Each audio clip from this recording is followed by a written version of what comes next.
¿Qué pasa, chavales? Antes que nada os voy a decir que no tenía ninguna gana de grabar, y no por pajearme, que sería lo normal, sino por la calor que hace ya que estamos en verano.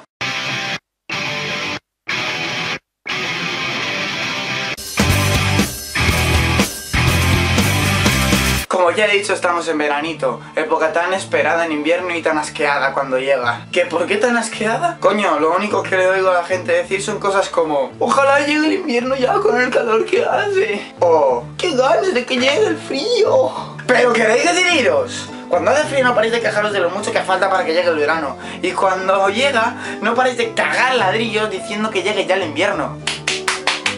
¿No os dais puta cuenta de que en verano es cuando más tetas se ven? Es que no sé en qué pollas pensáis al decir que llega el invierno. Es que lo único malo es que hay tetas y tetas. En fin, siguiendo con el tema del verano, tampoco hay que... ¿Qué cojones pensáis cuando decís que venga el invierno? Es que me cago en mi puta estampa y todo lo que se venía. Estoy flipado de la cabeza, en serio, es que... ¡Son normales! ¿Qué decís, tío? ¡Dios! No sé de qué voy.